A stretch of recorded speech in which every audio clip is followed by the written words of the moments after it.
What's up? It's your boy Brian Discerning Thoughts, and I wanted to talk about the carnival situation where you got some people saying, oh, it's black fatigue. Oh, this is a strike against black. I think it's a mix of everything, right?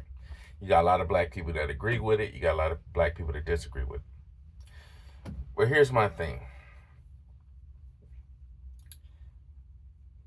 This whole entire situation is a conversation that always happens every 5 or 6 years, and I'm tired of it. Now, it's new to a lot of youngsters, but like if you're over the age of 40, this topic always comes up. We've seen it with some of these restaurants that have a dress code. We saw it, I believe it was like some black business that was a restaurant in like Texas, and they came out with like a dress code, and people were in an uproar, and the owner came out and he gave a speech.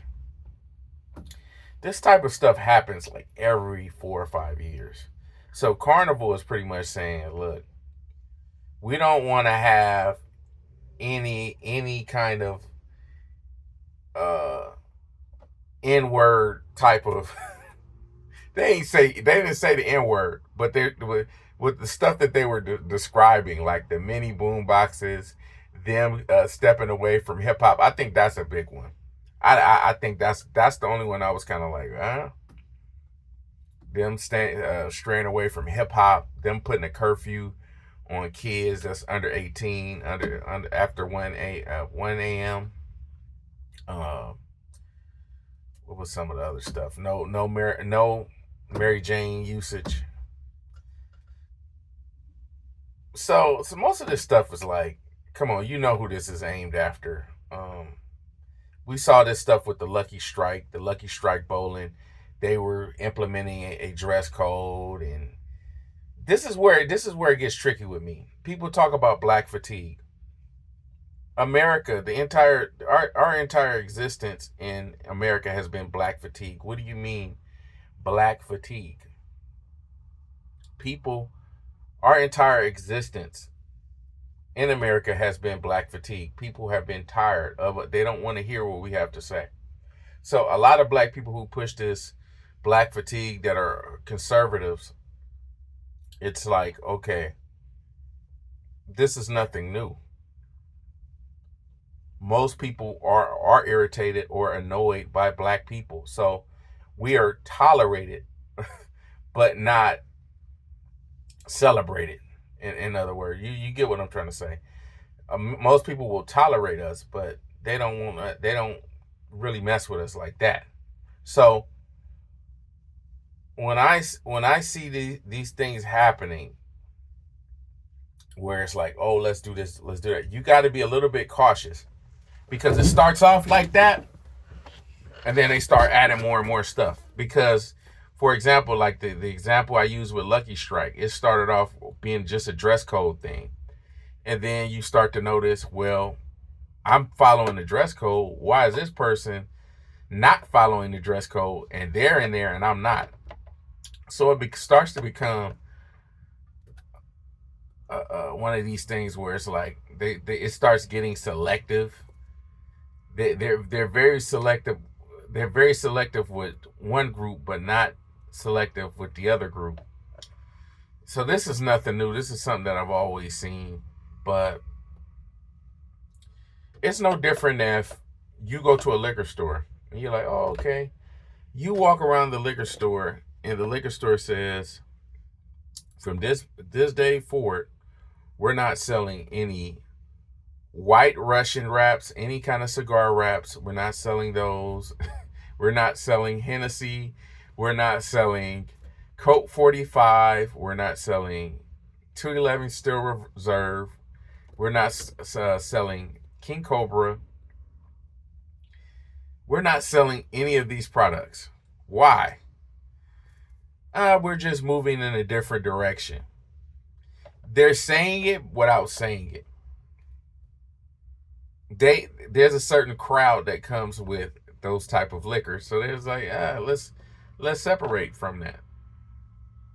Let's start selling higher end stuff, or let's start selling stuff that this crowd isn't going to, they're not going to come here for that.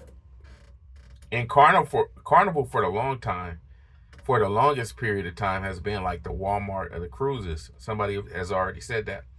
And it also has been more so like the Circus Excalibur of the cruise ships.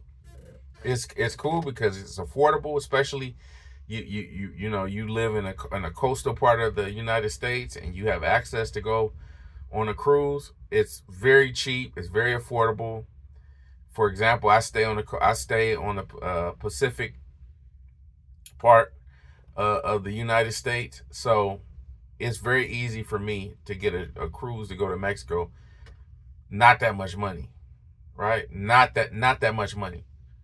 The same goes for somebody who's in the South, that's close to the Atlantic Ocean. They got access to go on a cruise that's very cheap to Jamaica, to the Bahamas, to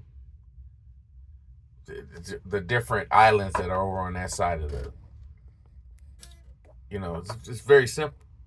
So these type of cruises, I mean, come on. These are people that, look, I need to have some kind of vacation. I need to go out. I need to do something.